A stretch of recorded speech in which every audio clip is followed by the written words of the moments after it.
On l'entend souvent, le réchauffement climatique qui touche la Terre est encore plus rapide autour des pôles, notamment autour du pôle Nord, où la surface occupée par la banquise réduit d'année en année. Mais un autre fait moins connu pourrait lui aussi avoir des conséquences graves. C'est la fonte du permafrost. Le permafrost, qu'on appelle aussi pergélisol, désigne la couche du sous-sol gelé en permanence dans les régions autour du pôle Nord. On le trouve au Groenland, au Canada, en Alaska, en Russie et même dans l'extrême nord de l'Europe. Ce sol gelé couvre environ 25% des terres de l'hémisphère nord. Les couches proches de la surface dégèlent habituellement en été, et c'est normal.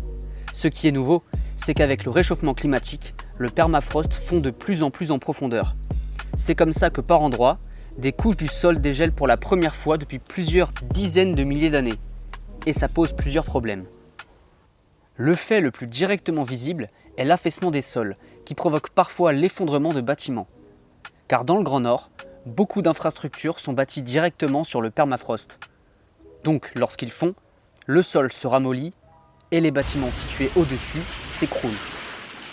C'est par exemple la fonte du sous-sol qui est probablement à l'origine de la catastrophe survenue il y a quelques mois au nord de la Russie, où une cuve d'hydrocarbures s'est effondrée, causant la fuite de plus de 20 000 tonnes de diesel dans la nature, donc une grave pollution. La fonte du permafrost pose aussi un problème pour le réchauffement climatique, car en fondant, le pergélisol libère des matières organiques conservées depuis plusieurs milliers d'années, qui se décomposent au contact de l'air, libérant des gaz à effet de serre comme du CO2 et du méthane. C'est un cercle vicieux, puisque ces matières sont libérées à cause du réchauffement climatique et participent aussi à son accélération. Ce qui inquiète aussi certains scientifiques, c'est la libération de bactéries et de virus piégés dans le sol depuis des dizaines de milliers d'années. Le permafrost est en effet un sol très favorable à la conservation de matières organiques et de virus. Des corps de mammouths et d'autres animaux préhistoriques gelés parfois depuis plusieurs dizaines de milliers d'années sont ainsi découverts régulièrement par exemple en Sibérie, en très bon état de conservation. Des biologistes ont également découvert dans le permafrost sibérien un ver vieux de plus de 42 000 ans qu'ils ont réussi à réveiller en laboratoire, c'est-à-dire à lui faire reprendre ses fonctions vitales. Enfin, des chercheurs ont découvert en 2014 un virus vieux de plus de 30 000 ans en Sibérie. Il s'agissait d'un virus dit géant, 1000 fois plus gros que des particules de virus traditionnels. Les scientifiques ont réussi à réactiver ce virus en laboratoire car il avait encore de l'ADN. À l'heure actuelle, 2 virus géants trouvés dans le permafrost ont été réactivés et 3 autres ont été isolés à partir de restes de mammouths. Ces virus ne sont pas dangereux pour l'homme, mais selon certains chercheurs, le permafrost pourrait contenir des virus et bactéries bien moins inoffensifs. Déjà en 2016, un enfant de 12 ans est mort en Sibérie de la maladie du charbon, aussi appelée anthrax, pourtant disparue dans la région depuis plus de 75 ans. Plus d'une vingtaine de personnes ont été contaminées et des milliers de rennes sont morts. Des troupeaux entiers ont été abattus, puis brûlés par l'armée, envoyée pour décontaminer la zone. Selon les scientifiques, l'origine de ce drame serait le dégel d'un cadavre de renne mort de l'anthrax il y a plus de 75 ans et conservé dans le pergélisol. Libérée par le dégel et intacte, la bactérie mortelle aurait réinfecté les troupeaux, puis les hommes qui les élèvent.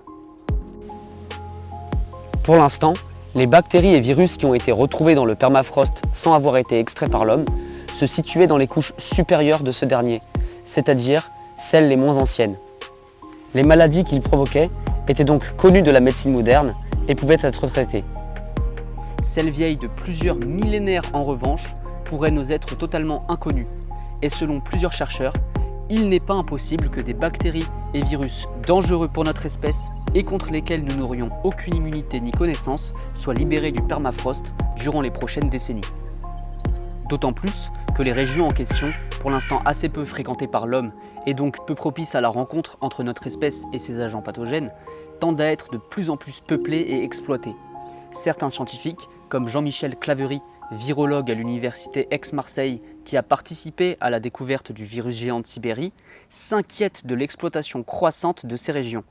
En effet, certains États et groupes industriels lorgnent sur les territoires du Nord pour l'exploitation pétrolière, gazière et minière. Part of the beauty of me is that I'm very rich. l'industrialisation et le peuplement de ces espaces pourraient être favorisés grâce aux nouvelles routes maritimes rendues navigables du fait de la fonte des glaces. La volonté de trouver de nouveaux gisements d'énergie fossile du fait de la raréfaction de ces dernières dans les gisements plus faciles d'accès conduit elle aussi à l'exploitation industrielle des régions arctiques. Attends, il y a un monsieur dans le champ. Selon ce chercheur, le fait de réaliser de profonds forages est dangereux car comme nous l'avons vu, les couches supérieures du permafrost dégèlent en été, mais pas en profondeur. Les couches plus profondes sont donc susceptibles de contenir des bactéries et virus bien plus anciens contre lesquels la médecine moderne n'a aucun traitement. En plus, ces forages feraient remonter des virus à la surface très rapidement avec leurs engins d'extraction avant qu'ils n'aient eu le temps d'être dégradés à l'air libre, ce qui augmente le risque. Car disons-le, certains scientifiques minimisent la probabilité d'une résurgence de maladie à cause de la seule fonte du permafrost, donc sans prendre en compte les forages. Selon eux, les scénarios catastrophes sont à écarter car les bactéries et virus qui remontent à la surface sont détruits par les rayons ultraviolets et la chaleur. Pour résumer, il y a encore des questionnements autour du risque réel ou non de résurgence de maladies anciennes liées au dégel du permafrost, même si la question n'est pas tranchée. Mais cette potentialité n'est pas écartée par bon nombre de chercheurs.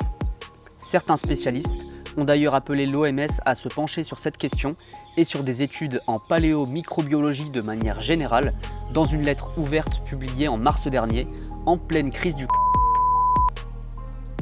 Dans tous les cas, la fonte du permafrost a déjà et aura des conséquences graves en termes de réchauffement climatique et d'affaissement des sols, sans oublier les dommages causés par ces changements brutaux sur les écosystèmes locaux.